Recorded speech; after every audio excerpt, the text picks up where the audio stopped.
Thank you for downloading this Brum Radio podcast. For more podcasts, visit brumradio.com.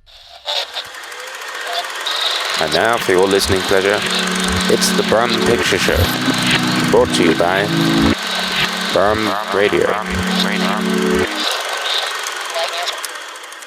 Hello and welcome to the Brum Picture Show, the film show brought to you by Birmingham-based community cinema collective Screen B14. And it is a momentous occasion.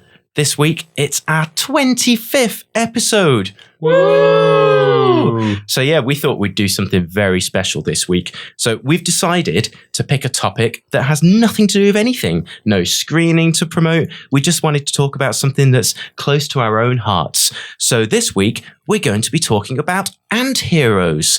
So we're going to be sinking our mandibles into Ant-Man, the main ant from Ants, the ant from Honey, I Shrunk the Kids. We're going to be talking about the ants from Them, depending on your politics. Paul, it seems like you've willfully misunderstood the topic of the show again, haven't you, for comedic effect? We're talking about anti-heroes this week, not anti-heroes. Oh, what? So I'll just discard all this ant research, shall I? Yes. Throw it away. Honestly, I waste so much time on this show. Okay, fine. Anti-heroes it is. But that's okay, because you might say an anti-hero is when the antagonist becomes the protagonist. Hey. That's a bit of an anti-climax. That's funny. And there we go. That's funny. That's what we're doing this week. We're doing anti-heroes. Now, joining me, as always, is our very own anti-hero. Anti-heroine. Anti-heroine. I'm very anti-heroine. Yes. Bad for you. Say no, kids. The ever-faithful but morally ambiguous Nadine O'Mahony. How's it going, Nadine? Woo! Woo! Woo! I've just been driving around the streets of New York at night. Yep. Complaining about the rubbish. Very appropriate. Well, thanks for joining us again, as always. And I cannot believe this, but this week he's here, allegedly, of his own free will. He's willingly here. It is the great Rory Rawson. Woo! Hey, guys. Hi, Rory. Hi. I'm glad you're here. We thought you were going to the club. No. D-Road. For anyone who's not seen Megalopolis, that was a Megalopolis reference. Yes. I hadn't seen it. Well, yeah, basically, there's a moment where Adam Driver says, the club. Oh, okay. It's the And best. he does like a it's the little best dance, bit. a little wiggle. Nadine lost her mind. Oh my God. What does it mean? The club. It's a Oh, it's the a, club. It's a street way of saying the club. The clue. And it's just one of the best line readings ever. And this is basically what Nadine was doing in the cinema. Literally for about 5 minutes, I had to mentally calm myself because I was like trying not to disrupt. Like nobody else laughed. No one else. I mean, there was only about 4 other people in the screening. But I know, still. but it was so funny. Yeah. I went hysterical. Oh, 50 Cent great. in the clue. Yeah. Exactly. It was even better. It was the movement he did as well. Yeah, It's just like, head wobble. Yeah. So anyway, hi. That's what we thought you were doing, Rory. I was in the club. Yeah. But you're here. So that's Yeah, nice. No. Yeah. How are you, Rory? Yeah, good. Yeah, well, not good, actually. Oh, do tell us why you're not good. I'll talk. Yeah, I'll talk about it. Yeah, tell us. This will be a good insight into the sort of the life of a struggling person trying to make films. Yeah. We got to the finals of this funding competition at this film festival. This is the collective Rory consciousness. It's we. me and my collaborator and partner, Lauren. We had to go to London, the big London town. Big smoke. Yeah, in Piccadilly. To do a 1 minute pitch for this film funding. It was really exciting. The film is about sort of a young dancer who is a ballet dancer, and then she kind of learns to tap dance. That's just sort of. Is that the pitch you gave? It's the pitch. Yeah, they didn't like it. No, the pitch. She sort of dances, etc. Yeah, we film it. Yeah, etc. We use a camera. Yeah. Anyway. Might even put some music on it as well. If you're lucky. Sorry, Rory, tell your story. But this pitch was amazing. Like, we timed it to the minute. We did something like really unique where, okay, I need to explain more about the film. Yes. Amazing. Well, what we did was the whole film is about sort of this young girl's relationship with her gran, and this gran is blind, and the girl learns to tap dance, so she can be part of like her performance again, because she can hear it. So we got the audience to close their eyes, and Lauren would tap dance because she's like a professional tap dancer, which, is a really unique, I think, way of pitching. We were looking forward to doing it. Anyway, we get there. So first problem is none of the people judging like the pitches are there. That is a problem. Okay. Instead, they got these sort of 4 industry people who weren't judging it to just sort of kind of say sort of fairly sort of standard remarks like, yeah, what you need is passion to make a film. What, so were these kind of like the gatekeepers who get to decide if you go and see Simon Cowell? Sort of, yeah. Right, I didn't quite understand it. And then the second thing was they kind of wanted to do this thing where when we got to sort of 55 seconds, they would get the entire audience to go 5, 4, 3, 2, 1. That doesn't sound off-putting at all. It was terrifying. Oh dear. And bearing in mind, we took about a 2.5-hour journey from Birmingham to pitch for 1 minute about our film, and they couldn't even give us the whole minute. Yeah. So, and then we did it, and they were going to announce the award, like who won it. So this was exciting. So it was right at the end, and she goes, "All the finalists, can you please, like, you know who you are? Can you please reveal yourself?" She didn't tell anyone who were the finalists. Oh. So there was a real confusion about that. And should have just stood up. Yeah. I am Spartacus. Yeah. So then she said she read our one out among a 4. Yeah. And she went, "Oh, could you please come to the stage?" And I was like, "Oh, wow, we could be doing it because they're going to announce the winner." So then I went sort of to the stage. I couldn't see anyone else, and I joined the stage, but no one else came with me. So it was just me on the stage, and the other 3 weren't there. They just sort of stayed put. So it was just me, and there was probably about 70 people in the audience. And I went, "Oh, no one else is coming." She goes, "Oh no, you just stay. It's fine. You can stay." And I went, "Are you sure I can sit down?" And she went, No, stay. Anyway, so then she proceeded to announce another person. Oh no. And she went to me, "Oh, is that you?" Oh. And I went, "No." Oh no. And then everyone laughed. Oh no. Oh wow. Oh, this is Moonlight. Yeah. It's Moonlight. It's Moonlight. Oh no. And then she went, why are you? And I went, "Well, because you told me to come up. You told the finalists to come up." So I had to sheepishly walk off the stage and then listen to this person do his speech. And then, there was a bit of networking after, but I was so embarrassed. I just sort of went home. So did she think you were that other person? Well, she didn't know any of us because she didn't make the effort to sort of get to know anyone in this pitching thing. But yeah, it was an awful experience, and I think we were so sort of annoyed by it. Yeah. You're going to be replaying in that moment in your I've done head, so much. Oh my goodness. Just but it was like a car. You're seeing a car crash and you have the brakes. Yeah. Because I was going, well, I'm the only one here, so if it isn't me, this is going to be the most embarrassing moment of my entire life. Yeah. Well, so that was it. I know that was a long story, probably, but yeah. Oh no, but that's tragic. Yeah. So filmmakers, you just got to keep going. Oh, I thought you were just going to say don't try, don't bother. Yeah, all the waste of time. That's what we would do. Yeah. Well, anyway, fingers crossed you don't embarrass yourself that much on this here show. Oh. Well, I don't know. We'll see. Well, it was delightful to have you both here with me, the dream team, together for the 25th episode of this absolute nonsense. 25 of these things. Yeah, man. It's insane. Should we talk about some news? Yeah. Some movie news. Megalopolis. Oh, yeah. Is a megaflapolis. Oh, that's very good. Was that the pun that you messaged me about? I mean, hello. If there are any tabloid newspapers out there looking for headline writers, I am available. Megalopolis. Unfortunately, it's only made $4 million on an estimated budget of $120 million. Yeah. which by any standards It's not great, is it? not a hit. Yeah, it's not good, is it?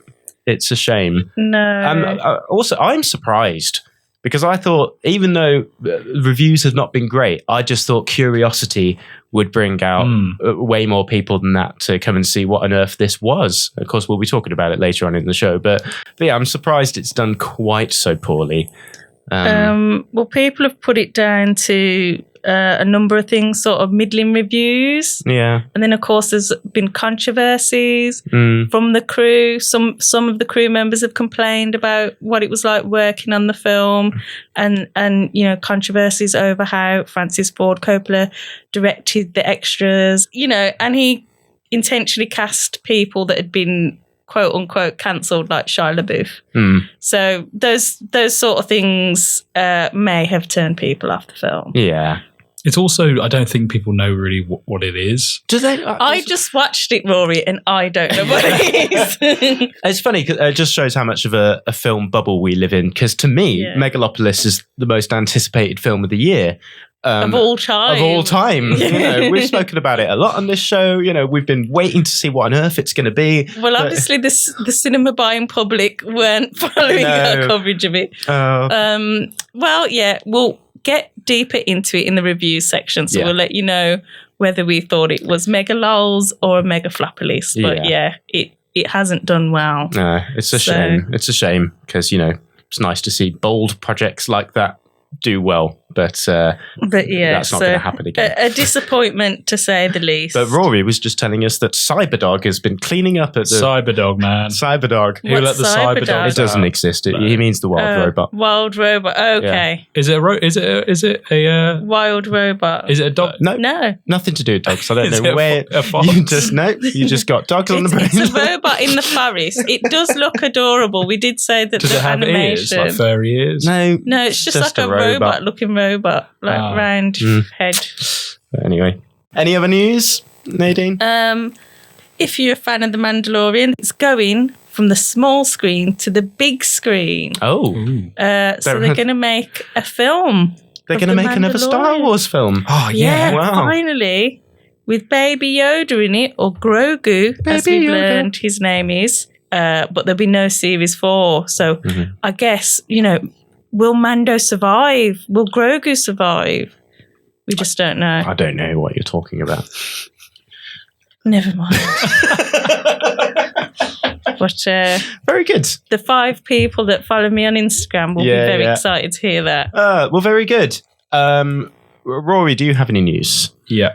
I'm going to read you a quote. And I want you to guess who said it. Oh, a game. Yeah. Oh, 25th episode party game. Yeah. Go on. Well, guess the quote. If you had one really violent day, a rough hour, and I mean really rough, the word would get out and it would end immediately. Adam Driver? No. Sure. No. What does it remind you of? One really violent day. One really violent day. Yeah. It's about crime. Paul going to the cinema and somebody eating a packet crisp. Well, no, it's Donald Trump. Oh. Yeah. And it's been sort of, because he's been inciting the purge. Oh, what? Really? Yeah, it's like a way to get rid of crime. No, he's not, is he? He's not actually suggesting the purge. Yeah. Well, like that people can have like an hour or one day. The police could have like one. Oh, the police? Yeah, the police could have one day just to really clean up. Oh, people. That's interesting. I just thought that was cool. That was kind of cool, wasn't it? What? Yeah. So Donald Trump has said... Yeah, it was in one of his rallies, I think. Right. Yeah. He's going to do the purge, but just for the police. Yeah, I think he said it would be a really good idea. It's funny, that might tie in with our anti-hero theme later on in the episode. He is the great anti-hero. Wow.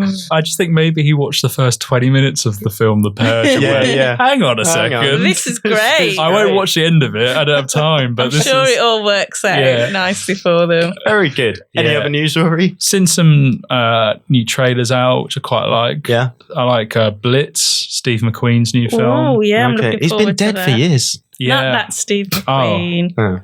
The famous director. Maybe they AI'd him. I mean, seriously, Steve McQueen is a very good film director. Yeah, but where does he get off calling himself Steve McQueen? It's like, oh yeah, there's no other Steve McQueens. Yeah, like, he can't even ride a motorbike. Yeah, at least call himself Stephen, or something. I just think that's very arrogant of him. Maybe it's not called Stephen though. Stevie. Anyway, so that's coming. Excited for that one. Yeah, that's coming on UK cinemas 1st of November. That's going to be Wicked, and then the Wicked's happening as well. Yeah. Oh, Wicked is happening. Yeah. Cool. I don't know any songs from Wicked. That's a shame. I was trying to sing one, but well. Nosferatu. Yeah, that's also happening. Yeah. Mr. Eggers. A remake of the 1922 German horror film, which was based on the 1897 Bram Stoker's book called Dracula, which was a remake of the 1846 short story called Teeth Blood. Teeth Blood. Yeah. What? Yeah. It wasn't. It was called Teeth Blood. It wasn't. You haven't heard of Teeth Blood? No. Yeah, it's a old. Well, that would tie in very nicely with our next episode. It's an old German folk tale. Yeah. But anyway, which was based. That's being released on the real life on Christmas Day. Yeah. Right. Ooh, That's going to be Christmassy, isn't it? Yeah. So your news is that some trailers have been released for films that we already knew were happening. Yeah, that's what Nadine's news was. No, it wasn't. Yeah, it was. The Mandalorian film's coming out. Yeah, that isn't that's a good point. That Nadine. was news, though. That was new. I did a game. Yeah, but that was new when I read it. That was like, anyway. No, that's very interesting, Rory. I'm looking forward to those things. Yeah.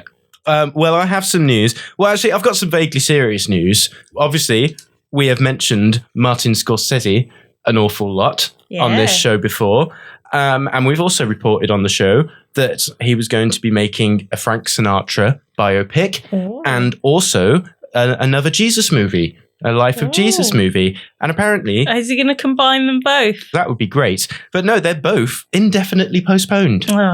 So, yeah, they were supposed to be filming 2025, but that's no longer happening. So my news is a film's coming out. Yeah, my news. Your news is a film isn't happening. Yeah, exactly. And that's better. But I think this is more significant because everyone was like, "Oh, 2 new Martin Scorsese films in a year." You know, Frank Sinatra, Jesus, we love that stuff, and now not happening. I think he should do my idea.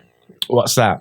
Frank Sinatra and Jesus. Oh, right, that one. Yeah. But like that King of Kings thing, it could be like Frank Sinatra traveling through the multiverse. Yeah. To visit Jesus.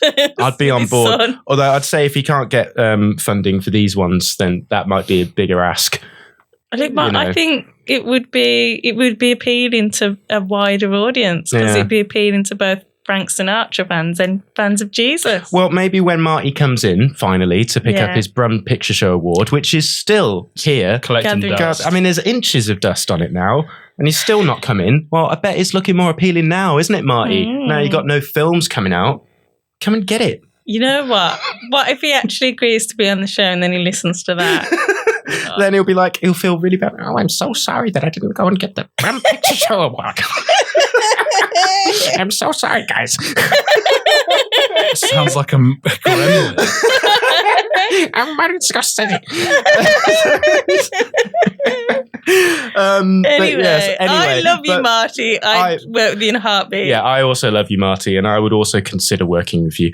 So apparently the Sinatra estate hasn't signed off on this biopic yet, and then the Christ one, I don't know, he hasn't managed to confirm the location, so it's all just up in the air. But what is happening is a Cape Fear TV show. Oh. I know.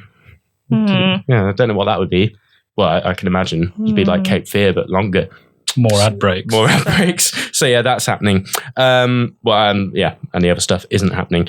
So there we go. That's some news. Other news? Do you want some other news? Yeah, go on. Yeah. Okay, so this is a little bit old now, but I felt like we couldn't not mention this. So, last week I gave you a Paddington update. Yeah. Oh, yeah. So this is good. This is hot off the press. This is hot off the press about a week ago. Paddington in Peru, yeah. It's going to nod to Werner Herzog's I saw this. Aguirre Wrath of God and Fitzcarraldo, which just sounds amazing. Now, I'm going to be honest. I think by saying that it's going to nod to those films, I think what they mean is it's set in Peru and there's jungle and stuff. No, I think they're going to directly reference it in the film. I really hope so. Oh my God. Can I just say, I would 100% go and watch the next Paddington. Yeah, directed by Werner Herzog. No. If it was just a Paddington film, but with a voiceover narration by Werner Herzog. This bear, Paddington, his optimism is deeply misguided. In the jungle, there is no marmalade. There is only pain. He does not know the futility of his actions. There is no Aunt Lucy. She has perished in the abyss. No, Werner. I know. So that's my Paddington news. Lovely. Okay. Anyway. So I think that'll probably do for the news section this week. Yes, I think so. All right.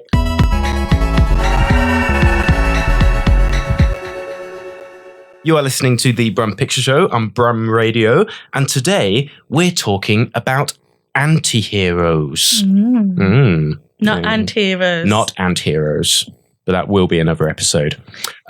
So, anti-heroes, eh? So I suppose the very concept of what an anti-hero is quite subjective when you think about it. So, of course, an anti-hero is a protagonist who perhaps doesn't conform to society's notions of heroism, like, strong morals and courage or whatever. They're sometimes seen as being flawed people, having imperfections, or sometimes just being downright evil. But of course, that really depends on your own moral framework, doesn't it? Because you could say Indiana Jones, he's an anti-hero because he's going around stealing artifacts, saying, "Oh, belongs in a museum." And I was like, who's he to say that? He's that Indiana Jones. He's a colonizer. He goes around stealing things off the natives, bedding women, that kind of thing. It's disgraceful. Outside of marriage. Yeah, exactly. Outside of marriage, Terrible. So you might go, "Oh, what a hero, Indiana Jones." But no, some people could say he's a wrong un. Equally, James Bond. People go, "Oh, James Bond, he's a wrong what a un." hero." But yeah, James Bond's not going to be very heroic to wealthy entrepreneurs with volcano layers. They're going to be like, "I don't like him. He's always scuppering our plans." And of course, he's a misogynist. Yeah. So that's not very nice, is it? Even Daniel Craig said that. So, and Jack Torrance in The Shining, he was just trying to write a novel in peace. And then and his family got in the way. Yeah, exactly. Making noises. It's just disgraceful. So, it really depends on your own outlook, doesn't it? Yeah. I think you need therapy. You can start with that. Yeah. No, but I think you've got a point because we're not getting to it yet, but I think I could make a case for my anti-hero, as having a lot of good qualities. Yeah. Sorry, I just thought of anti-hero. I know. It did sound like anti-hero, didn't it? Well, actually, if you think about it, anti-heroes are almost like the opposite of ants. Yeah. Well, ants work together. Yeah. And are part of a colony. Yeah. Anti-heroes are generally like loners. Yeah, they're fighting against the system. Yeah, but ants sort of work within systems. Yeah. So depends. Shall we just do ants instead? Yeah. Okay. It depends on whether you think the system is good or not, I think is the point. So if you're pro the system and someone's fighting against it, then... Yeah. But they say every antagonist is the hero of their own story. Yeah. So I think maybe it's just whoever the protagonist is, we tend to empathise with them that little bit more, don't we? Yeah, because they're the ones that we're experiencing the story through, I suppose. Yeah. But yeah, so it is a very subjective thing. And then, of course, we've got various different subsets of anti-heroes. So we've got those who start off as reasonably good people, depending on your outlook, of course, and then they're corrupted by the world around them and then go off on it's the whole point of their character arc is them becoming more morally questionable as the film goes in. So, of course, you got your Tony Montana, who just started out as a, nice, simple kid from Cuba, and then he got, started getting all machine gun happy and taking all that nose cocaine. It's not good. That's and what did him in. That's He what was a did him lovely in. bloke Yeah, exactly. before all of that. And then you got Michael Corleone and, He was stuff just like a that. soldier, Yeah. back from war, Yeah. family man. Yeah, lovely bloke. But even in those examples, it's the environment that's corrupting them. Exactly. But then you've got people who are just, they're the protagonists because we're watching them, but they're just nasty pieces of work from the start. So Patrick Bateman, I'd say there's no real character. Is he an anti-hero though? Well, but that's the thing. That's part of it, because he's presented as the protagonist to us. He is an anti-hero because he is how we are viewing this story. So he is our anchor point for the film. Lots of people on the internet love him, Rory, unironically. Yeah. He's a literally me character. He's got good skincare routine. He's a psychopath. Yeah, exactly. He's got great skin and he dresses well. He's got a good job. Yeah. And he kills people. Yeah. And he knows a lot about music. Yeah, knows about Huey Lewis. Yeah. So the Andrew Tate generation, they'll look at Patrick Bateman and go, great. What a hero. But, if you're not like that, then you might go, he's not empathy. very nice, is he? Yeah. So that's if you another. have human empathy, Yeah. then you might be like, oh, yeah, it's not very nice. murder's wrong. Murder's bad, isn't it? So that's another type of anti-hero. And then, of course, you've got the more morally ambiguous. One of the people who turns up at the top of most of these lists, of course, is Nadine's friend and ours, friend of the show, Travis Bickle. He's not real, don't you, Paul? he is. No, but if you want to hear my thoughts on that film, then do tune into our Martin Scorsese episode. We'll talk about it in depth. Yeah, and other episodes. Taxi Driver. Do I mention it a lot? Yes, because I'm going to mention it this episode as well. Yeah, it comes up a lot. But so Travis Bickle is an example of a more morally nuanced anti-hero, because he kind of goes about things with, in his head, quite altruistic means. He's just trying to clean up the streets. He's just trying to do good for the world. But he has questionable methods, shall we say. Well, that's one interpretation of that film. If you want to hear mine, tune in. Yeah. But then, of course, we've got the archetype of the outlaw. So, those who they're criminals, but we like them, we're behind them. So, of course, you got your Bonnie and Clydes. At the more extreme end of that spectrum, we've got natural born killers and all that kind of stuff. So that's another whole offshoot of it in itself, the outlaw anti-hero. So, lots of different definitions, really. Yeah. Innit?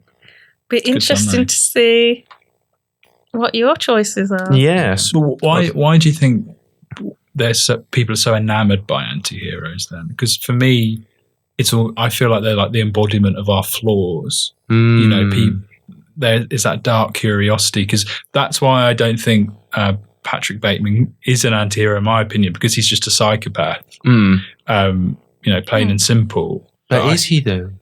I think so. Well, the title does It's American suggest Psycho. Yeah. He's American and a psycho. That's pretty unambiguous, I suppose. It's not American Psycho question mark. Well, I think why he's an anti-hero is because he's incredibly successful. Like he doesn't, there isn't a moral sort of ending to that where, he gets clapped in handcuffs and sort of told off for being bad. He's rewarded for his psychopathy. So he's just living the American dream, man. I don't think just because a character is bad and is the main character of the film necessarily means they're an anti-hero. Do you see what I'm saying? Yeah. But I think anyone that we're kind of forced, like, Walter White. This is TV, but Yeah, but we've got empathy for Walter White. But do we by the end? But we don't have empathy for Bateman at the start of the film. Yeah. It's just that he's just a psycho player. There's no journey, really. No, but that's what I'm saying about sometimes it's different, because like Beetlejuice, he's an anti-hero.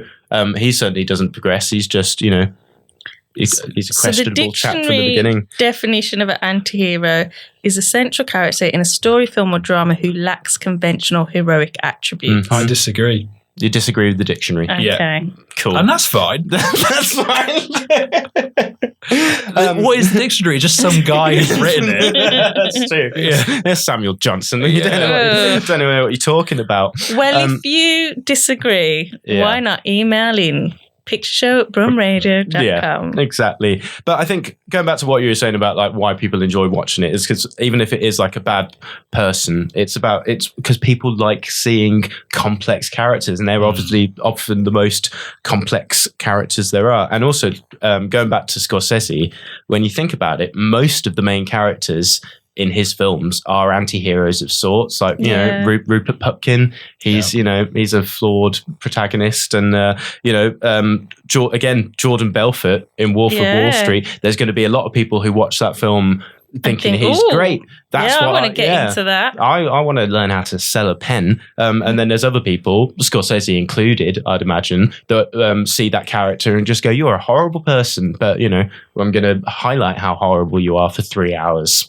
Now, maybe sometimes heroes are too perfect. Like Maximus in Gladiator. I think he's great, but like, despite all the people whose heads he cuts off. Yeah, I don't think he's too perfect. I was expecting like Superman, but in the story, he's given traditional heroic characteristics, unlike Commodus, who is the antagonist. But had it been about Commodus, he would have been the anti-hero of that story. So anyway, the thorny issue, but the point is it's quite subjective. Certainly. So Nadine, I believe you have chosen an anti-hero that you would like to discuss with us on this here show. Well, like you've said, are they an anti-hero or are they just a good guy working under some very difficult circumstances? Just trying to get by, man. Just trying to get by. So my anti-hero choice is Lou Bloom, Nightcrawler. So he's hardworking, he's persistent, he's polite. Even when he's really angry and threatening people, he's very polite about it. Like he doesn't really raise his voice and things like that. He's a fast learner. He's self-taught, he's motivated and ambitious, and he looks like Jake Gyllenhaal. Yeah. So that helps as well. That's a plus. Yeah, that's always a plus. Although Jake did lose an incredible amount of weight, I think something like 35 pounds to play the role. He's always doing that, isn't he? You can't help it. Yeah. Well, I think the director described the character as like a hungry coyote, and he took that literally. I thought, I better be hungry.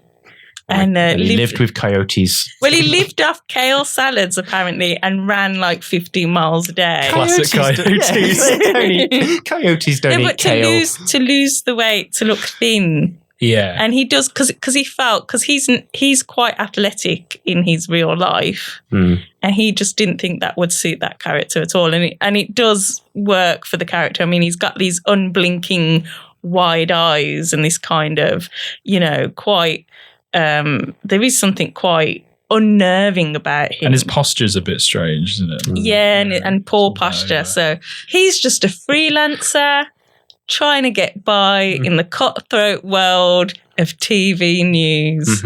And in that sense, I can relate to him. It's hard out there. He's on his grind. He's working hard. He's improving all the time. He gets better as the film goes on. So he's what they call a stringer. So he becomes a kind of TV news cameraman who sort of goes out sort of speculatively trying to find news. Rene Russo is who runs the news station, describes the things they're looking for as a screaming woman running down the street with her throat cut, which sounds slightly difficult to scream when you have your throat cut, but that's but that's the kind of news. That's the kind of news she wants. He's just giving her what she wants. If she'd asked for flowers and bunnies and like sunshine and all of that kind of stuff, he would have gone and shot that. But that's what he's giving the people what they want. Yeah, it's not his fault. Yeah, and she says, they want crime creeping into the suburbs, preferably by an ethnic minority on some white people. That's the kind of news people want to see. Crime is actually going down, but they want to scare people. If it bleeds, it leads. Is the motto. Oh God. Mm-hmm. So Lou's taking this to heart, and he starts off. He's an underdog. He's got no money. That's why he's so thin. He can't afford food. He's got no money, no friends, but he's out there. He's looking for work. No one will give him a chance. No one will give him a job. So he goes out on his own, sets up his own news business, and excels, does amazingly. Because for all his good qualities, Lou lacks one thing, and that is empathy. He has he has pretty much no human compassion. Riz Ahmed plays a character in the film, and he says to Jake Gyllenhaal's character, he says, "You don't understand people." And he says, "Maybe it's not that I don't understand people. Maybe it's that I don't like people." So he's got his bad points. But focus on the positives. Yeah, exactly. The problem is not Lou. It's a society that creates a Lou and rewards Lou. And I think this is a success story. And I think that's what makes him an anti-hero. This isn't a story about like a sociopath who crosses lines and gets caught. And this is about a guy who, starts his own business and does very well and makes a lot of money. Yes, he does use his work as leverage to get Rene Russo to go out with him and do things to him. That's not very nice. Does things to me. Yeah. Like what? Just for the... it's not specified, but he says, "Do the things I ask you to do when we're alone." So that doesn't sound good. No, that's not good. But we don't see. I think if we saw that scene, it'd be like she'd give him sort of motivational. It'd be a motivational talk or maybe creative writing. Yeah. But this is where the director's quite clever, because a lot of that stuff isn't shown. It might be implied, but what we see is Lou, is very interested in cinematography, talks incessantly about it. It's a rags to riches story. And even the music is not like dark and scary and makes you think, oh, this is a wrong one. It's quite up and happy and sort of, So yeah, I think it's interesting because Gilroy first came up with the idea in 1988. So he's reading a photo book, Naked City, about the American photographer Weegee from the 1940s. So he was always there before the police were there, taking photos, quite salacious photos, bloody photos, of crimes that had happened. And people were like, he must have a Ouija board. How does he know? I think he had a police radio, basically. And that's what these stringers do. And that's what Lou does in the film. He has all these police scanners so he can get to the crime scene before the police does. The only problem is sometimes he starts crossing lines when a normal person might intervene or even pass along information to the police to help them in their investigation. But unfortunately, that won't help him, sell his news, sell his footage. And it's like how when you're making a nature documentary, you're not supposed to interfere, are you? Well, that's a really good analogy because Gilroy, who directed the film, said that it was shot like a wildlife documentary. And Lou is always isolated in the frame. The rest of the world is out of focus. And I think that's another way he gets us to sort of, to connect with Lou because he's always there. He's the main focus of the film and of the scenes. So it's very beautifully shot, stunning cinematography. The day scenes are shot on film. The night scenes are shot on digital just because of the lighting. It was hard to capture that on film. So I think why this film is so interesting, yes, it's about this sociopath who becomes a, cameraman. But really, it's about capitalism. I think it's about unfettered capitalism. It's about how people are rewarded, not for being good people or not for their talent, but for being salacious for exploiting people. He does exploit people. He exploits Riz Ahmed's character, and I think it definitely fits in with films like King of Comedy and Taxi Driver. Again, where even like American Psycho, where these people just literally and figuratively get away with murder, and I think it is about the American dream. It's about, if you work hard and if you have no morals, you can just go to the top of the tree. And we've seen a lot of celebrity scandals recently about entrepreneurs and people who are supposed to be these, self-made men actually get torn down because of a lot of their practices are very shady, a lot of abuse, a lot of exploitation, and this narrative of, rags to riches, pull yourself up by your bootstraps is just a fable, really. Yeah, I'd imagine, the news section is going to become very interesting in the next few months, isn't it?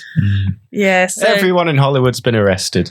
Yeah, exactly. Thanks, Diddy. But it just goes to show that, you can watch this film and think, oh, well, that's a bit, exaggerated.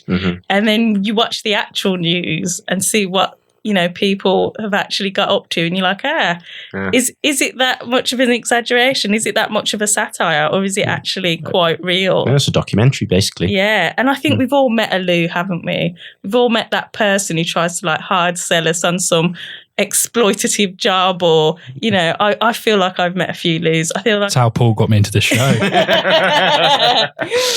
But the funny thing is, Jake Gyllenhaal, it's a brilliant script. It's very quotable and it is darkly funny.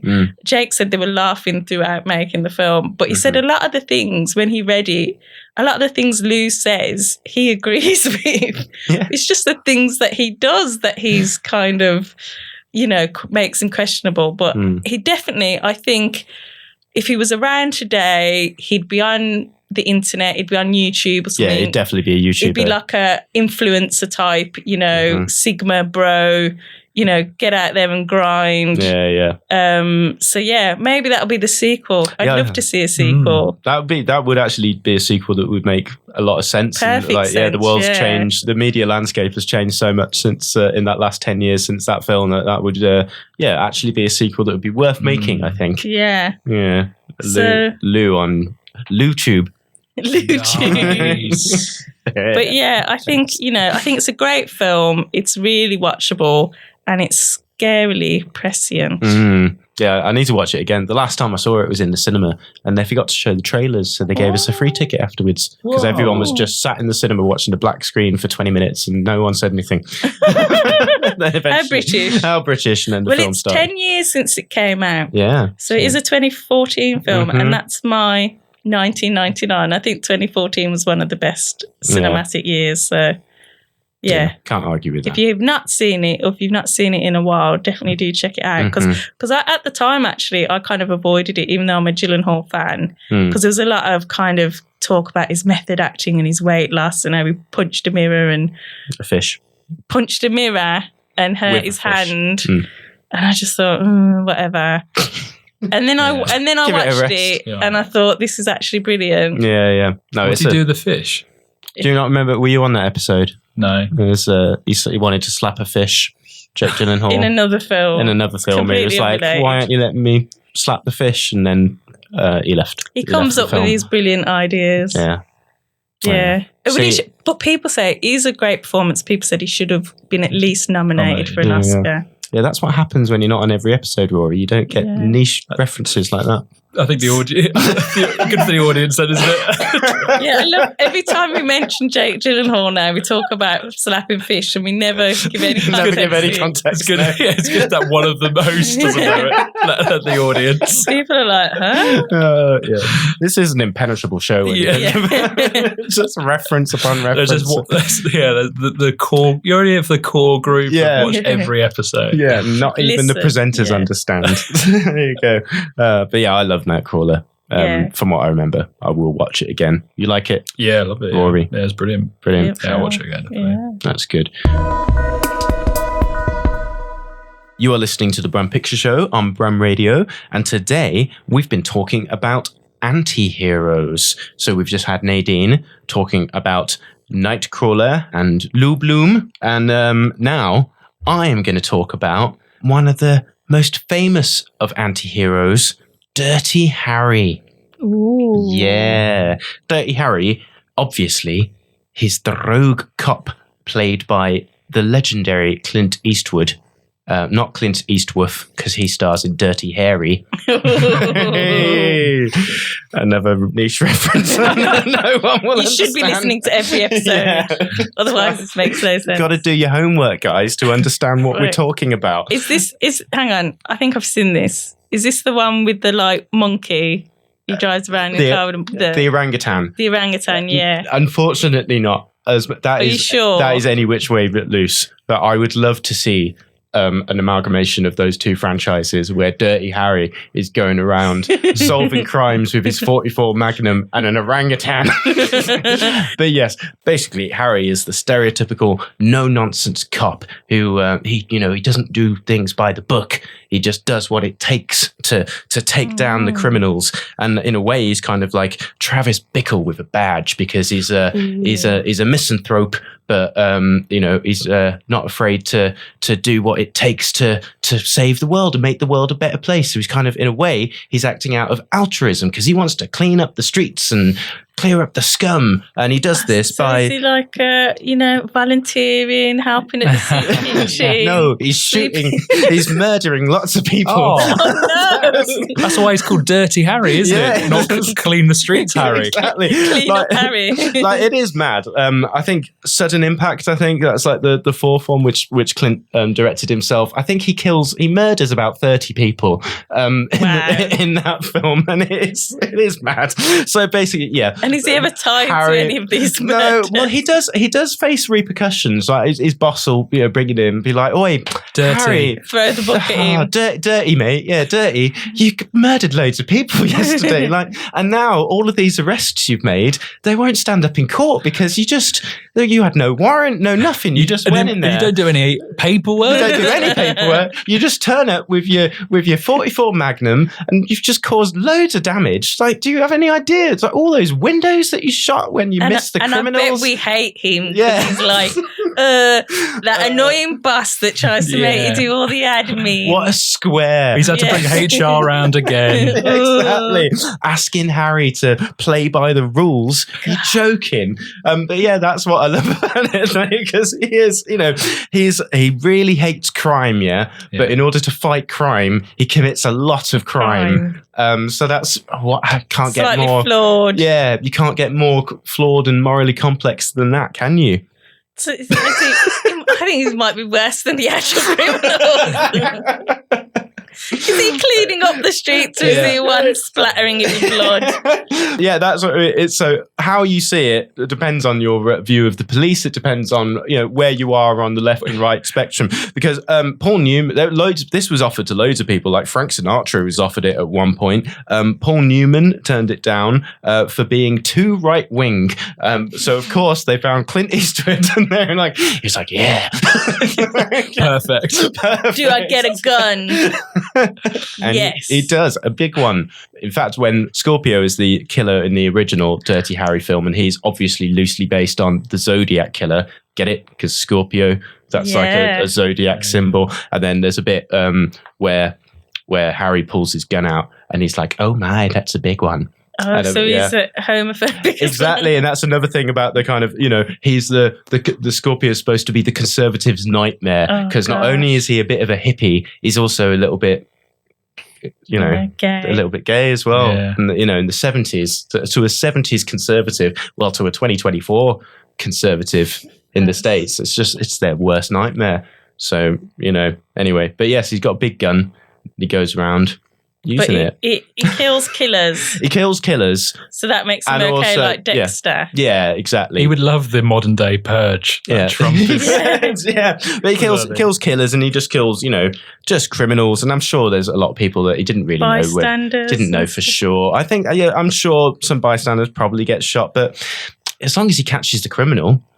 Well, a lot of superheroes are like that, aren't they? The amount of damage. The collateral damage in superhero movies. Buildings that get destroyed. Yeah, exactly. Godzilla, he's an anti-hero. Yeah. Okay. King Kong. He is, yeah. There you go. Well, I have to say, as a kid, I watched Jaws and I got really upset because to me, he was just hungry. You know, he was Jaws? He was just a shark. Yeah. It was in his nature to bite people. The mayor was the real antagonist because he was like, keep swimming, it's safe. Like, so is Jaws an anti-hero? Like the Jaws an anti-hero? So, in my version, because he's a shark. He doesn't have a moral compass. No, does what it takes, to eat people. Exactly. He was hungry. Doesn't play by the rules. Yeah. Well, he does play by the rules for being a shark, I guess. Dirty Harry with sharks have no rules. But yeah. So Harry is just the ultimate anti-hero for me because, he's deeply flawed. He's a misanthrope. He's not afraid of a little bit of torture. He loves a little bit of torture, he likes teasing criminals, and he's always ready with a quip. He's always quipping. You have to be quite witty to be an anti. Yeah, you do. Yeah, I think that's the difference, isn't it? Mm-hmm. Like if you're bad, but you say funny things when you kill people. Yeah. That makes you all right. Likeable, doesn't it? Exactly. That's how James Bond gets away with it. Exactly. It's like, oh, shocking. It's fine. He just murdered someone. Anyway, but he's a bit more subtle. Like he's not Bad Lieutenant, because Bad Lieutenant is just overtly a wrong'un. I think the Dirty Harry films, they try not to comment too explicitly within the film itself. It really is down to your own interpretation. Like it's not explicitly going, oh, it's bad that the police are like this, or it's good. But does he have his own set of rules? Because I think people like that. Like as long as they like it, they might not be moral in the way that society defines it. Yeah. But they have their own. Well, yeah, because he says every man has his limits. Because interestingly, the third film, I believe it is. Oh, no, it's the second one. So Magnum Force is about some vigilante traffic cops who are going around murdering criminals because the courts hadn't convicted them. So basically, they're just doing exactly what Dirty Harry does. But Dirty Harry doesn't like this because, they're taking it too far. You can't just do that. Just parked his car. Yeah, he's like, wrong. Yeah, exactly. So you'd think Harry would be on board with this behaviour, but he's like, he's got a diesel car in a clean air zone. And that's why they call him Dirty Harry. Yeah. He's not ULEZ compliant. Are you compliant with this? But yeah, that's the point. So apparently Harry doesn't really agree with straight up murder. Okay. Although arguably he does straight up murder a lot of people. So, he secretly likes it, doesn't he? Yeah, exactly. He plays by his own rules. I kind of like this murder thing. Exactly. It speaks to the power of the legendary Clint Eastwood, because even if you do think that police are bad, and especially vigilante police who go around shooting everyone are bad, you can't watch Clint Eastwood and not go, yeah, but he looks cool. Go on, Clint. Yeah, because Clint is the epitome of cool. So there you go. Fact. Okay. You should watch all of the original Dirty Harry films. Obviously, the first one is the most famous. But then it's Make my day. Yeah, well, actually, that's not even the first one. Yeah, the first one is like, 6 shots, only 5. Well, the question is, do you feel lucky? Well, do you, punk? And then that is very quotable. It is very quotable. But yeah, no, he didn't say make my day until Sudden Impact, I believe. Okay, so there you go. But yes, they're all varying degrees of great, the original franchise, and they're all very 70s-y, and there's loads of great stuff. There's aerial shots of San Francisco. What do you want? So there you go. Watch the Dirty Harry films if you haven't. Rory, what's your anti-hero? So I wanted to do Despicable Me. Yes. Yeah, I wanted it to be, I wanted my anti-hero to be Gru, or Felonious Gru Senior. Yeah. But then you kind of put me off because you went via WhatsApp. Did you wake up with a sudden urge to Gru? Yeah. If that's the level of cinematic literacy you want to display to our listeners, of course. Meow. So I kind of read that and I thought maybe maybe I depict myself as a bit of an idiot on this show. I think Paul is an anti-hero with quips like that. But it is okay because he finished that with the smiley face with the eyes. That's okay. Yeah, so that was to show I meant it with love. Yeah, he did meant it with love. And I did actually quite like the idea of you talking about Gru. The more I thought about it, I was like, brilliant, we can talk about Gru for a bit. But now he's changed his mind. So I put him off. So no, I decided to do the Talented Mr. Ripley. Yep. The 1999 film, obviously the best year for film and cinema. Objective fact, yes. Objective fact. Yep. Directed by Anthony Manghella, based on the Patricia Highsmith novels. Mm-hmm. And these books seem to get sort of reimagined periodically. I think there's the most recent one is Ripley, which is that black and white TV show on Netflix. Mm-hmm. But yeah, it's Tom Ripley, and he is the quintessential anti-hero, I think. And throughout the film, he sort of uses what he learns, really, he develops his skills in sort of subterfuge, deception, and impersonation to become someone other than himself, because he doesn't want to be himself. He wants to be, someone who's richer, more good-looking, more like Jude Law. Yeah. Which Matt Damon isn't. He's not a bad-looking guy, is he? Yeah, he's not really a Uggo, is he? No, but he's not Jude Law.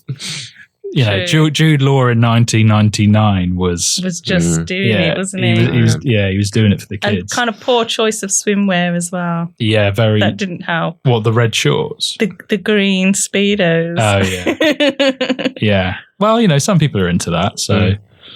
Anyway, he's struggling to make a living, and he meets a wealthy businessman called Herbert Greenleaf, why'd you laugh at that? That's a great name, isn't it? Herbert Greenleaf. Herbert Greenleaf. Yeah. Sounds like a very well-to-do stoner. Yeah.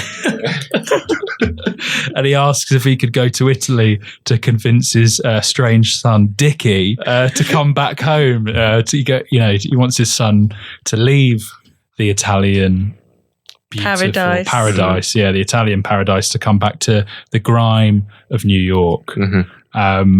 And he would pay him a lot of money to do that. Tom Ripley goes down, and he begins to fall in love with the lifestyle, and at times he pretends to be Dickie, and it's it's so beautiful in terms of the scenery. It's Italy, and he starts to, I think, really fall in love with Dickie, but you can't really tell whether he's actually falling in love with him or he's falling in love with him becoming him.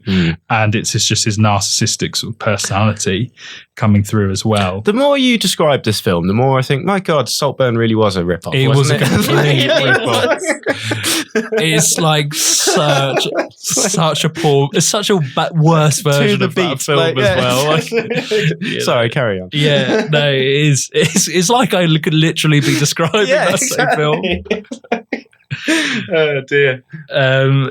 So it's and it's a really great performance by Matt Damon. It's very nuanced, I think, because he starts off with sort of white lies here and there at the start of the film, and as it develops, you really start to see his psychopathic tendencies reveal themselves.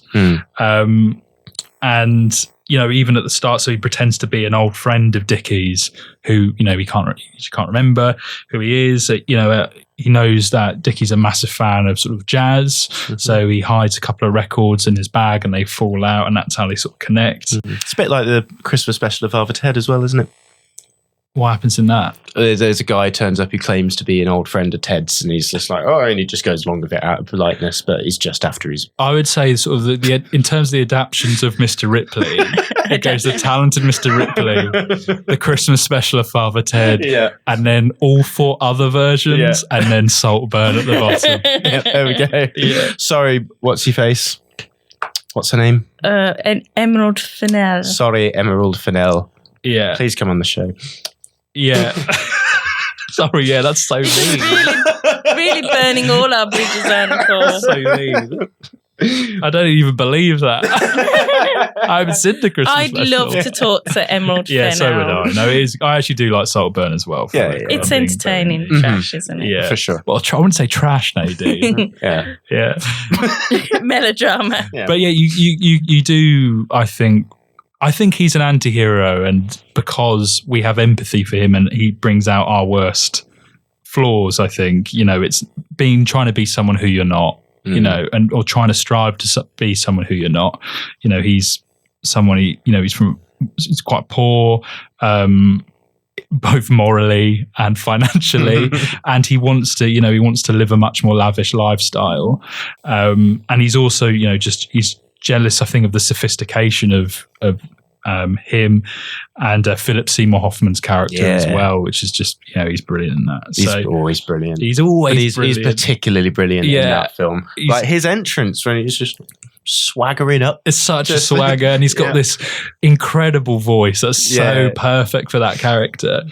And so it brings out, that's why I think he is a great anti-hero, because we relate to him in that way, which is why I don't think Patrick Bateman is an anti-hero, because we can't relate to him, I think. Well, you can't. Can you, Paul? Yeah. I love business cards. But so I'd definitely rewatch it. I mean, have you seen any of the other sort of versions? I know there's one with John Malkovich as well. And what? There's a John Malkovich, but it's called something different though. I've not seen that one, but there's a Ripley, which is on Netflix as well, isn't there? The TV version. I've not seen that. But there's one with John Malkovich, which I want to watch as well. It's when he's older. Was there more than one book about Ripley? Yeah. There's, I think, there was a number. I don't know how many, but there was quite a few. Ripley's Game. Yeah. With John Malkovich. Yeah, is that the one? Yeah. I didn't know that was a Ripley film. Have you seen it? No. Despite the fact that it's called Ripley's Game in the title. Yeah, but equally, I thought Ripley was about Ripley from Aliens, so it is ambiguous. The talented Mr. Ripley's Game. At least you didn't say Ridley. Ridley, yeah. There you go. With Ray Winston as well. This looks great. I'd really like to see this Ripley's Game. Yeah. It's got music by Ennio Morricone. Yeah, I think it'll be good. And you can place it in the rankings. Yes. Is it better than... Or firstly, Saltburn or Father Ted's Christmas Special. Yeah, there you go. Where is it in the ultimate renditions? Yeah, no, to be honest, I haven't got much else to say. Well, try and think of something. Okay. Have some opinions. I said it was good. Oh, yeah. But I'll throw you something and see if...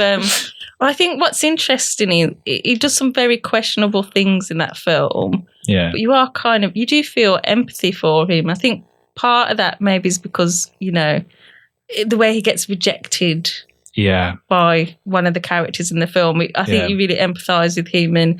And I think one of the things they did was emphasise, because he's a gay man. Yeah. But they sort of emphasised how cruel the world and other people can be.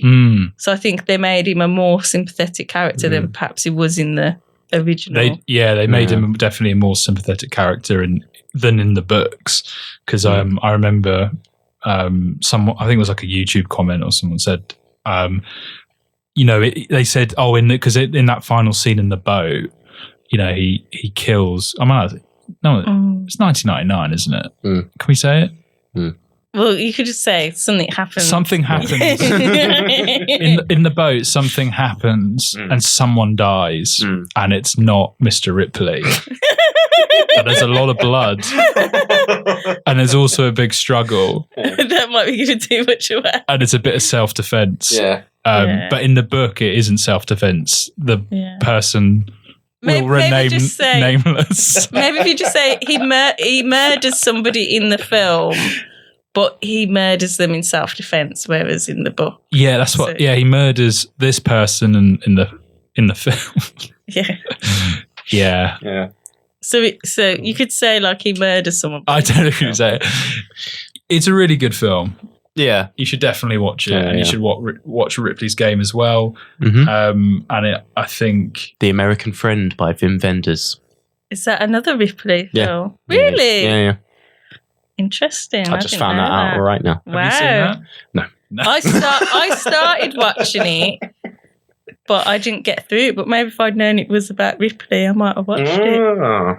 Yeah. There you go. The American Friend was an earlier adaptation of Ripley's Game, which is the third in Patricia Highsmith's series about the murderous adventures of the anti. Oh, right, so it's straight away just describes him as a murderer right away of the anti-hero Tom Ripley. Yeah, there we go. Yeah, so he is an anti-hero. Definitely. He is certainly an anti-hero, unlike your ones. And I wish I did Gru. I wish you don't Gru as well. Well, we can do a Gru special next time. I'd love to do that. Nadine has no objections. No objections? Yeah. There we go. Great. Well, thank you for that, Rory. I suppose that is about all we've got time for on the subject of anti-heroes today. Do email us at pictureshow@brumradio.com with your favourite anti-heroes. Would you have preferred that we had done anti-heroes? No. No? Okay, cool. I would have. I do like ants when they're not invading my house. Yeah.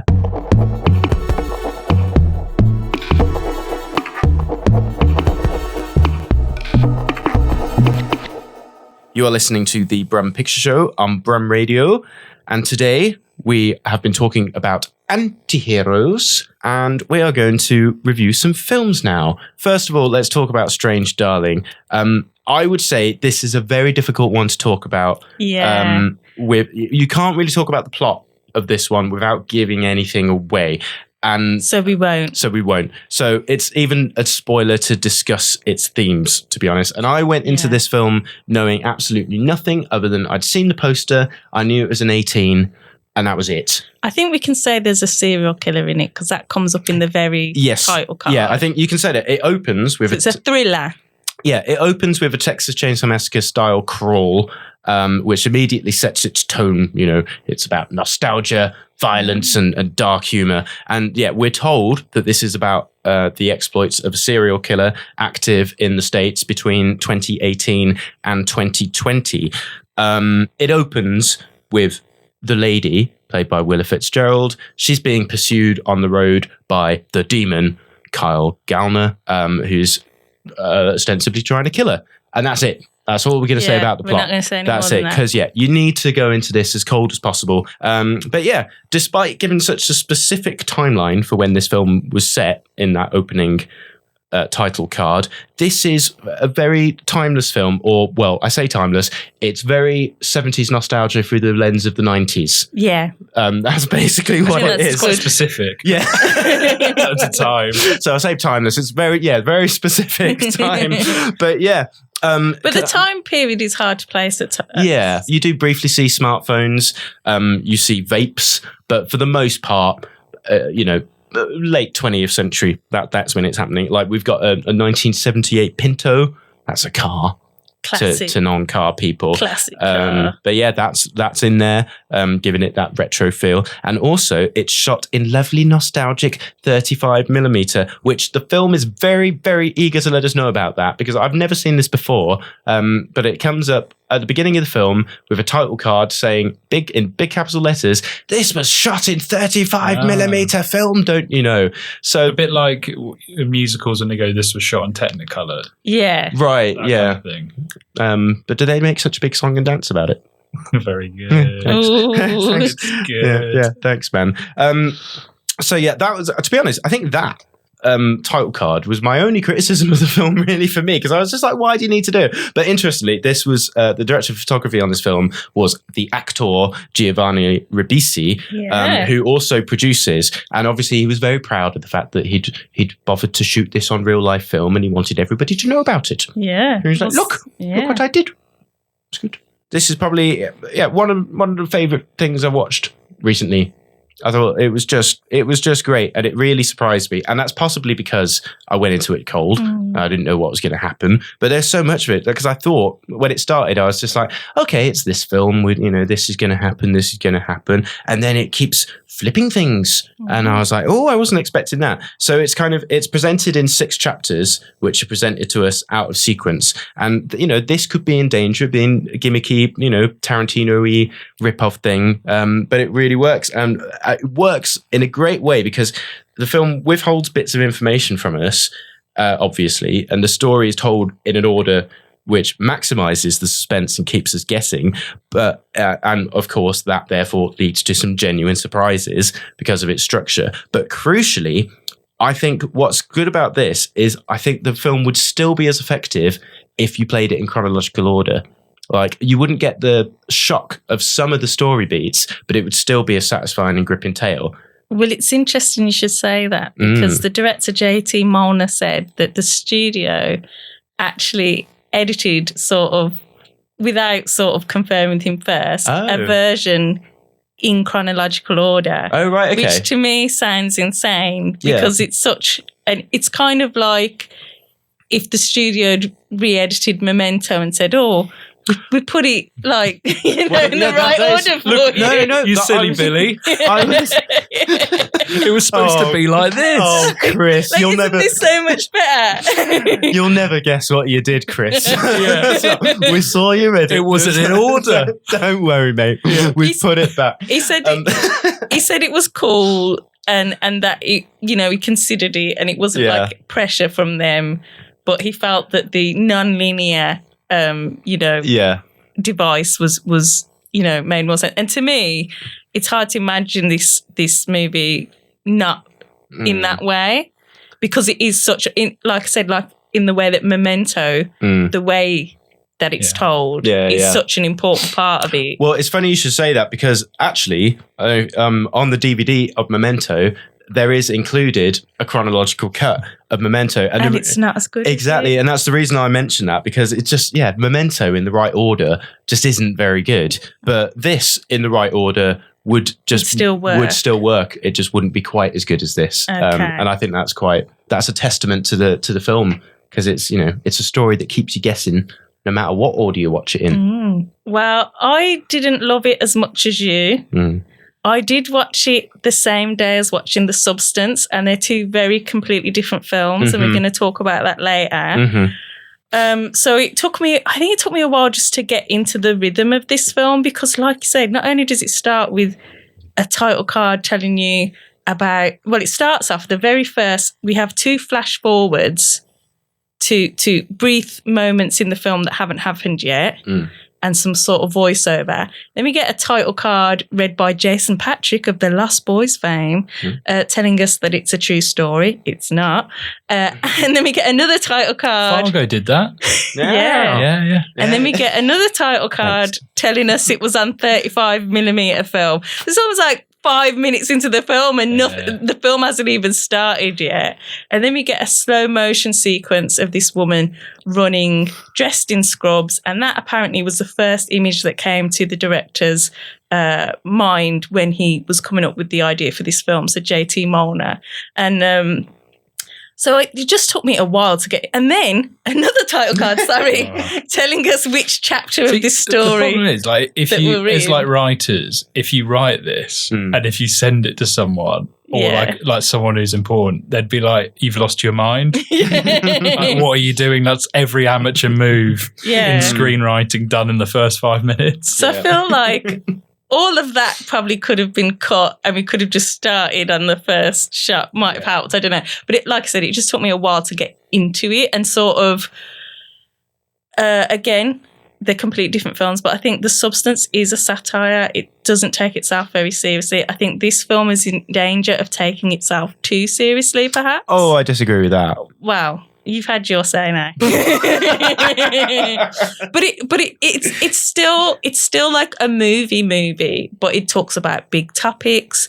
It talks about how dangerous it is for women to hook up with men, and sort of all the sort of dangers of dating casually as a woman. So it talks about these sort of big topics. But it did leave a sour taste in my mouth. There's one particular scene with some cops. I won't get into it because I don't want to spoil it, but if you watch the film, you'll know what I'm talking about. And it definitely feels like almost like a rebuttal to certain things that have happened sort of in the entertainment industry and in the news over the last few years. And again, it left a sour taste in my mouth. I think the other thing, it's beautifully shot, absolutely beautifully shot. I think Giovanni Ribisi has found his calling as a cinematographer. Blood on the Flower Bed, they describe the look as. And it's very distinctive. its use of colour, red and neon blues.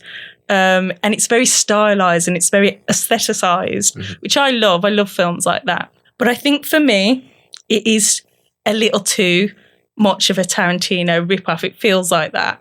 It feels like the kind of films that came out in the 90s, post Pulp Fiction. And there were, some of those films were good films, so it's not saying that alone. But when I say it's Tarantino-esque, I mean it's non-linear. It uses chapter titles. It's about anti-heroes. It's about a serial killer. Classic cars. There's even a reference to feet in it, which I'm sorry is about the most Tarantino thing you could do in a film. So yeah, if that doesn't bother you, if you just want to see a good-looking film with some twists and turns, some action, some thrills, I think it's a very divisive film. I've seen either 5-star reviews of it or like 1-star reviews. So I'd recommend giving it a go. I'm not saying it's a terrible film, but I'm saying that, it depends, I guess, how much you enjoy it depends on how deeply you look at that story and how deeply you sort of dwell on it, or whether you just see it as a kind of thrill ride about, some morally questionable characters. But I think it's one I would watch again. I think it's one I'd have to. Having said that, it hasn't lived in my mind much since I've seen it. So even though there were parts that I enjoyed while I was watching it, it hasn't left like a deep impression on me. But yeah, worth a watch and very interesting to see what other people think of it, because it's a very divisive film. Yes, it's great. Yes, I liked it a lot more than you, I think. Mainly because it just surprised me, because even though its influences were very obvious, it still felt really fresh and original to me, which was interesting, I thought. I get that it's a controversial film, but yeah, I guess we can't really talk about why it's controversial without getting into it. But we'd love to hear your views if you've seen it, and whether you thought it was 5 stars or whether you thought it was rubbish. Yeah, 5 stars for me. So there we go. That was Strange Darling. Strong recommendation from me. Mild recommendation at best from Nadine. Absolute nothing from Rory. So we also saw...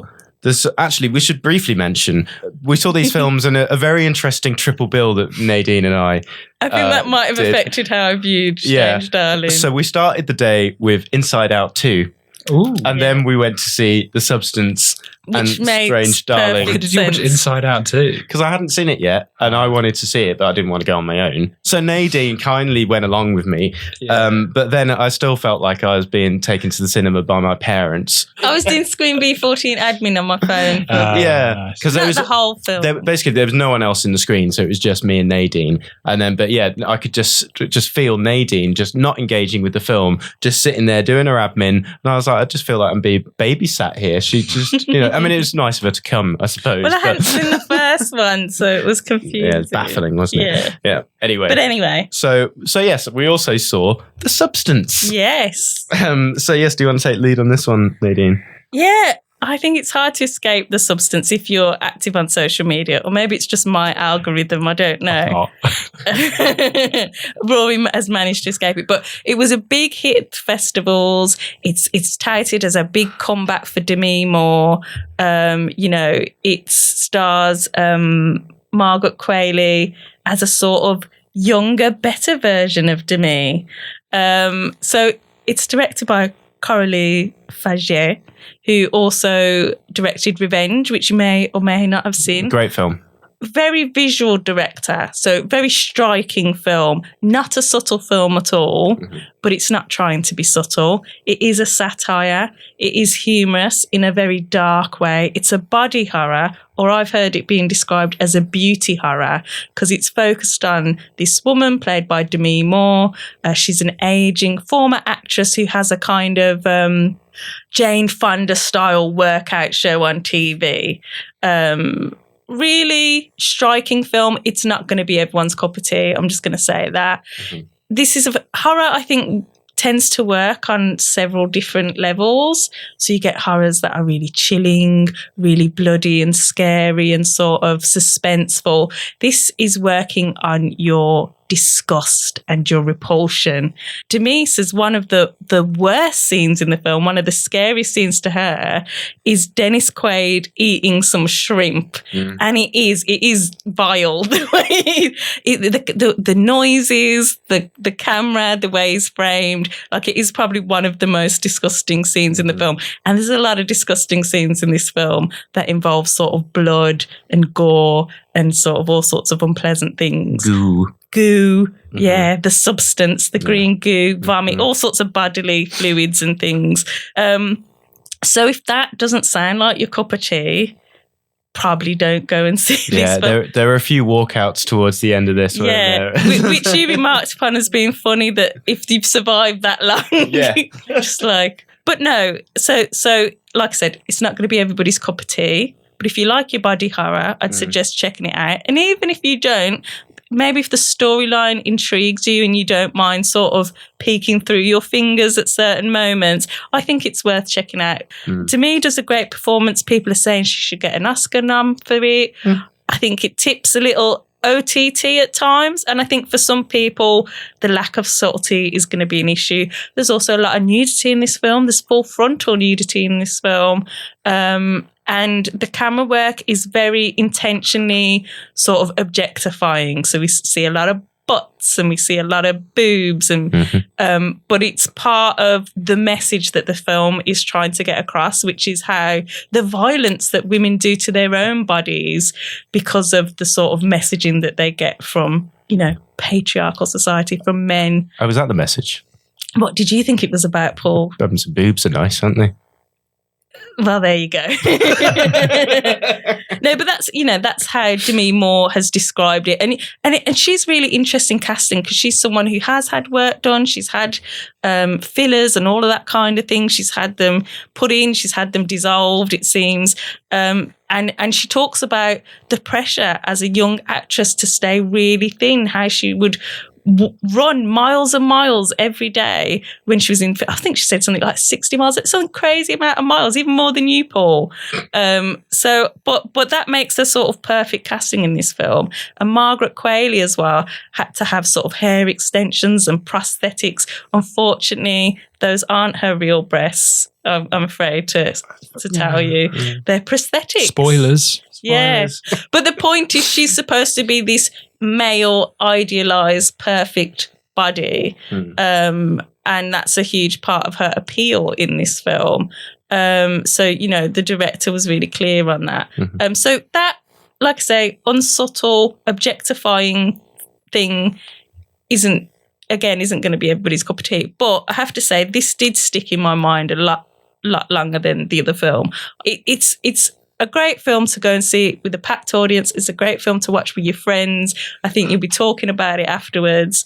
Not with your family, though, it sounds like. It depends. If your dad's David Cronenberg, he'd love it. Yeah. But yeah, I did enjoy it. I did wince at times. But if you like your horror, check it out. Yeah. I liked it very much indeed.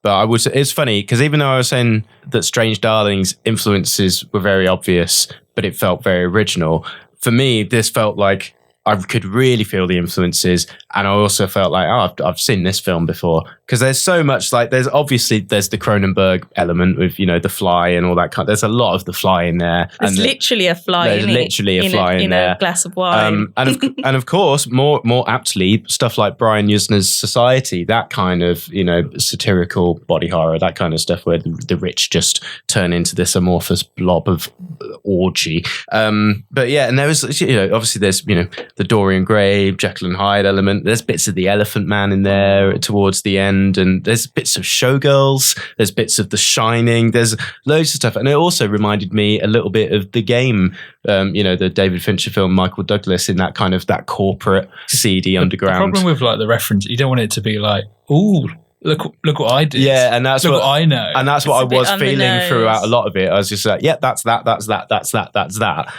But, you know, it's all great influences. But for some reason for me, yeah, Strange Darling seemed to be more original in itself than this. Because I was just like this. I was just like, this is a great film, but I know what this film is. I have seen it before. And also, it's 2 hours and 20 minutes. Like, for this story, it should be 90 minutes. Because you think of The Fly, it starts mid-conversation. Literally, it starts with Jeff Goldblum explaining the plot of the film to Gina Davis. Yeah. And then all the Fly stuff happens. And then the monster dies and the film's over. 90 minutes, in and out, done. And this, there was a lot of fat to be trimmed in this film. One. So there we go. Yeah. Substance, I also would recommend. Nadine would recommend it a bit more. So we have inverted opinions of the films. I mean, I'd watch both films again, definitely. Can we get our own unique reviewing system in place? Go on. I don't know what that is. Oh, okay. But I'm just thinking like instead of stars, instead of thumbs up, instead of stars or thumbs up, maybe just 2 Brums Up. Brums Up. Brums Up. so how many Strange Brums Up Darling from you, is 1 Brums I'd Up. say 4 Brums Up for You've only got 2 Brums. I've only oh wait, yes. Well, you've taken the substance a few too many times and have developed extra Brums. Right. Stop growing Brums. Put your Brums away. So yes, 2 Brums Up. Strange Darling. 2 Brums Up from Paul. Yeah, and how many Brums up from you, Nadine? Strange, 1 Brum Up, I think. Ooh, 1 Brum Up. Yeah. And then the substance, I'd give 1.5 Brums Up. Yeah. So we've got a scale of 2 here. It's a very small scale. Strange Darling 1.5, the substance 2. So yeah, but you combine them together.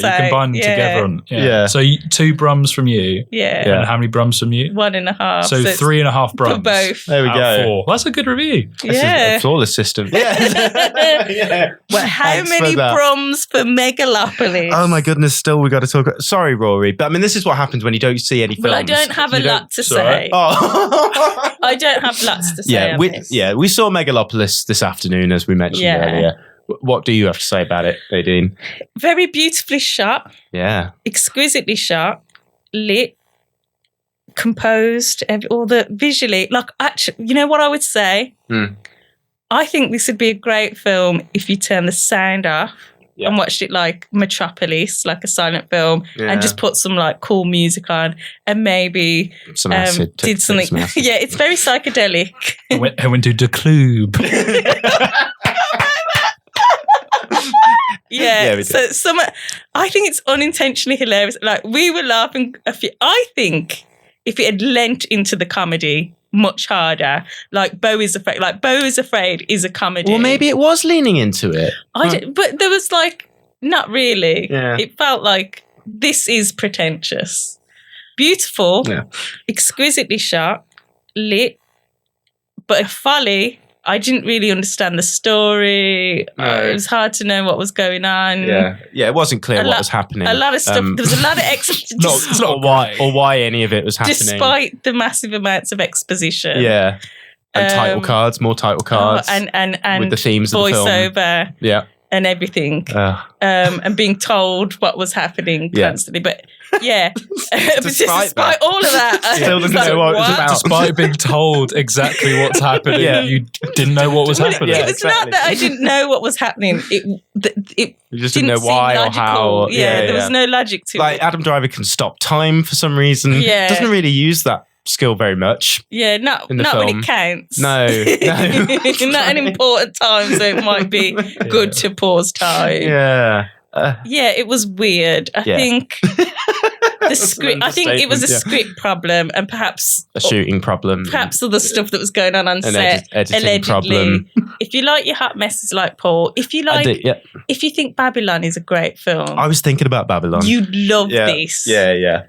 I, again, apart from the moments when I was like hysterically laughing at like some of Adam Driver's line readings. Yeah. So what you're saying, Nadine, is if you think a crap film is good, you're going to love this. Yeah. Basically, if you just want to watch something beautiful, visually beautiful, and you're not too bothered about the story or the script or the dialogue, then you're fine. And I think some of the things it was saying I really didn't agree with, all this kind of like, again, these poor men stuff getting about Rome, accused of stuff that they've. I feel like all the women in this film were either supportive to their visionary males, or they were like, in their way, and kind of like, even though that seemed to be something that it was questioning itself in the film, it also does it in the film. Like, she's either an evil harridan or she's like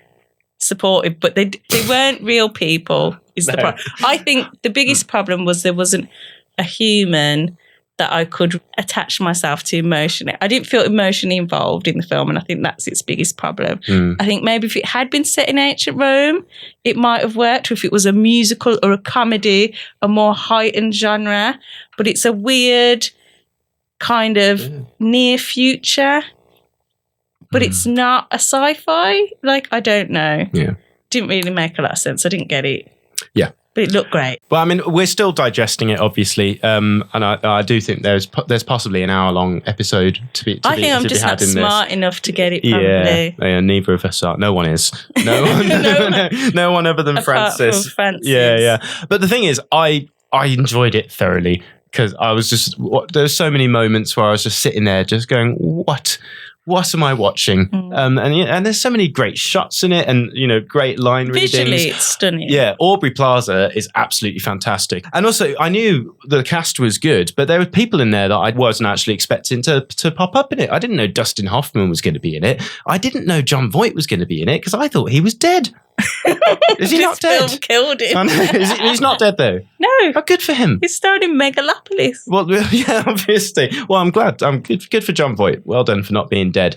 Lawrence Fishburne. Lawrence Fishburne's in there. Yeah, there's Giancarlo Esposito. Yeah. So there's loads of stuff to like about it. But yeah, watching it, just didn't know when it was going to end because it was impossible to tell at what point in the story we're at. Because you mostly watch something, you've got a generally good idea. Like a narrative. It's like, we're probably about 20 minutes from the end now. I feel like this is going to start to wrap up. But this, I was like, this could have an hour left. This could finish now. Like I'm just not sure.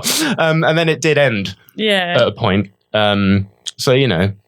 I was glad. I mean, it could have. Props to him. Credit to him. He could have easily made that. I'm sure he had a 4-hour cut at least of that film. So good on him for reining it into 2 hours and 20 minutes. And good on him for spending all of his money, everything he had, $120 million to make this mess of a vanity project. And God bless him for it. I'm glad it exists. I'm glad that the world has Megalopolis, and I'm glad that we were able to go to our local multiplex and watch that. How many Brums Up would you give it? I don't think Brums could encompass it. A lot of people have been saying this online, but this does just completely negate the whole concept of film criticism or the 5-star rating system. What about the Brums? It is beyond criticism. Yeah, but and I'm sorry, Rory, but I think even the Brum scale is that what we're calling it? Yeah, the Brum scale. Yeah. Well, I'm not. As beautiful as it is, I'm not in a rush to watch it again. I will definitely watch Strange Darling and The Substance again because I feel like I still want to digest more of that. Yeah. No, I probably would watch it again, to be fair. But Adam Driver will be a meme soon. Yeah. Oh, he already is. In the club. So there we go. Watch it just for that. Literally, I went hysterical for about 10 minutes. She lost her goddamn mind. I lost my mind. But no, it was a great moment. Yeah, it was classic. Anyway, sorry, Rory. Have you seen anything, Rory? Yeah. Go on. I saw Midnight Run. Oh, yes. I forgot. That was 3 hours ago. We mentioned this. Did you like it? Do you like it? I'd give it 3 out of 4. Wait, how many Brums I got? 2. Have you got more Brums than us? No, I've only got 2 Brums. Oh, right. The problem with the Brums is how many thumbs you got. Yeah. Right. So it's kind of some... Mind you... No, the EBIT system is just 2 thumbs. It could be no Brums, 2 Brums, 1 Brum. 1 Brum up, 1 Brum down. I'll go 1 Brum, 1/2 Brum. Okay. 1.5 Brums out of 2 Brums. Okay. I thought it was really fun. Yeah. I would definitely, I'd definitely recommend. Sorry. Why? So I just feel like you're recommending like the ancient Roman system where like so that's like a completely different rating system. Like if it's a thumbs down, then we kill the people that made the film. Oh, well, you Thumbs up. So Should they live? Martin Brest Yeah, he's got 1.5 Brums out of 2, so that means he's okay to live. Okay, cool. But he gets gently maimed. If you get, he gets a slap on the brum. What a great system. Oh my God. Anything else to say about that? That's probably all you need to say. Yeah. Perfect. Brilliant. I think in future these recording sessions would be a lot more efficient if we just review films like that. Yeah. Like Rory, just definitely. don't talk about the details of the plot but I feel like it would be about 5 minutes long. Yeah. I agree. That would be easier for me. Well, anyway, thanks very much for that, Rory. You're welcome. Great contribution. Well, that is it. Just about for the 25th episode of this absolute nonsense that we call the Brum Picture Show. We did it. We did it. But as always, we've just got time for Nadine's roundup of local events. Ooh, if I can find it. On the 8th of October, we, Screen B14, will be showing Eno at the Mockingbird, and one screening has already sold out, so do get your tickets in advance. LFF, which is the London Film Festival, will be at the Mac. Ooh. You can go and watch Blitz. You can go and watch Honora, and you can go and watch a number of other exciting, interesting films right here in Birmingham. Forget going to that London. Stay here and watch them. On the 14th of October, we'll be showing Greg Araki's Nowhere at the Mockingbird. Really rare film. You're not going to see it anywhere else. Nowhere else is showing it. Come and watch it here. On the 15th, Journey Film Club will be showing the Rocky Horror Picture Show at the LGBT Centre. On the 23rd of October, Whatever Pays the Rent will be showing Scooby-Doo at the Hare and Hounds. Scoobs, yep. And most excitingly, now I'm really excited about this, on the 31st of October for Halloween, we're going to be showing Girl Walks Home Alone at Night, and this will be a team up with Another Bite of the Cherry, which is a new account that I'm running, so do please follow on Instagram, Another Bite of the Cherry. It's going to be a special Halloween screening. We encourage you to dress up. I'm going to be dressed up. We might even give out treats for you, so do come to the Cuban Embassy on the 31st of October to watch A Girl Walks Home Alone at Night, described as the first Iranian vampire Western. And if that doesn't sell it to you, I don't know what else will. So very spooky and not so spooky films coming out this October. Well, thanks, Nadine. I look forward to all of those events, what you just mentioned. That's about all we've got time for this week. But in the meantime, it's goodbye from me, Paul. It's goodbye from me, Nadine. And goodbye from me, Rory. Goodbye. You have been listening to The Brum Picture Show, a Screen B14 production for Brum Radio. Tune in next time for more film fun, and don't forget to email us at pictureshow@brumradio.com. Thanks for listening. Goodbye. You can find me in the club, bottle full of bub. Look, mommy, got the eggs. If you into taking drugs, I'm into having. I ain't into making love. So come and give me a hug if you into getting rubbed. This show could go on all day if you like. I don't have a home to get to. Thank you for listening to this Brum Radio podcast. Don't forget to subscribe and rate us on your podcast app.